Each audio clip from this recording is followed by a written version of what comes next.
Have you ever faced an integral that requires applying integration by parts 3, 4, or even 5 times? It is a tedious process where a single sign error can ruin the entire calculation. Today, we are going to master the JEE method, also known as tabular integration. This powerful shortcut streamlines the process into a clean table, saving you time and ensuring accuracy on your calculus exams. The JEE method isn't magic, it is simply a visual bookkeeping system for the standard integration by parts formula. By organizing our derivatives and integrals into columns, we can perform multiple iterations simultaneously. This method is especially effective for products of polynomials and transcendental functions, or any case where one function eventually differentiates to 0.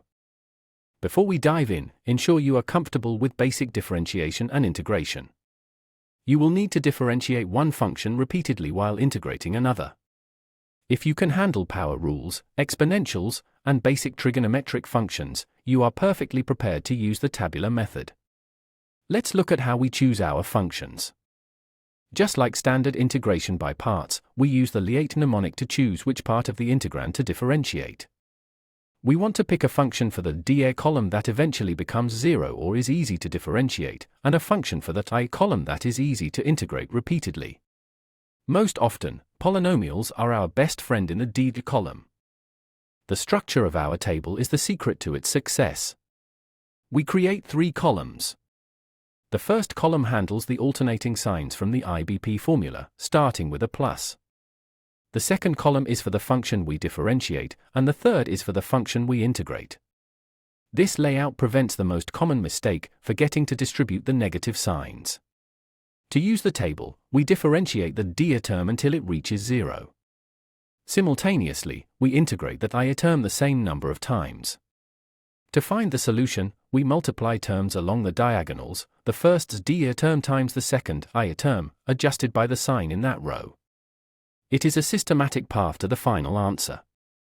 For many problems, specifically those involving polynomials like x squared or x cubed, the dA column will eventually hit 0. This is our natural stopping point. Once you hit 0, any further rows would just result in 0, so we can stop the table there and begin summing our diagonal products. Let's try a concrete example, the integral of x squared times sine of x. We place x squared in the D column because it will eventually disappear. We place sine of x in the I column. Now, we differentiate x squared down to 0 and integrate sine of x an equal number of steps. Don't forget to alternate your signs starting with plus. Now we simply follow the diagonals. Our first term is positive x squared times negative cosine x. Our second term is negative 2x times negative sine x, which becomes positive 2x sine x. Finally, we have positive 2 times cosine x.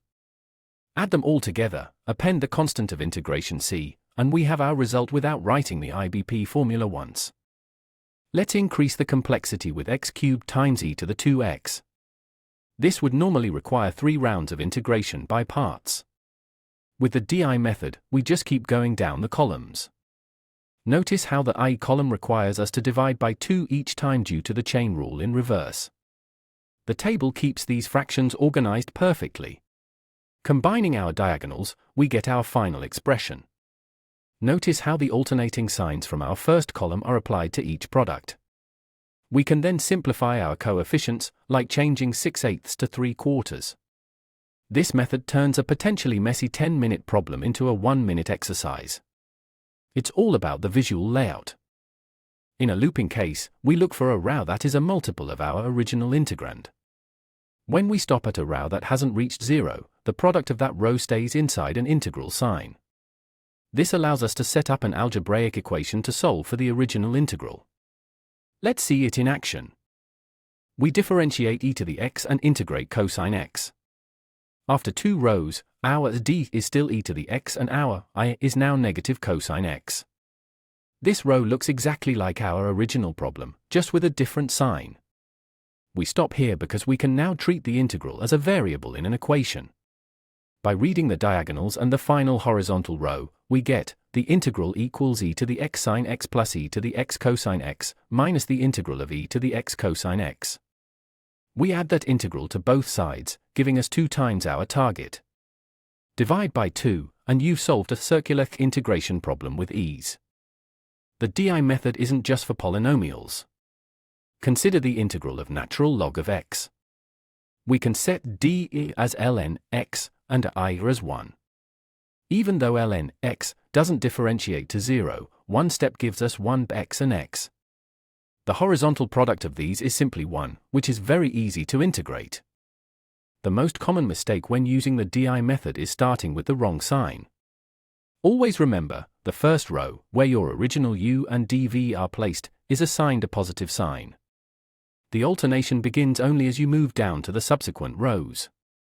If you start with a minus, every term in your answer will be flipped. Another frequent error is multiplying terms in the same row.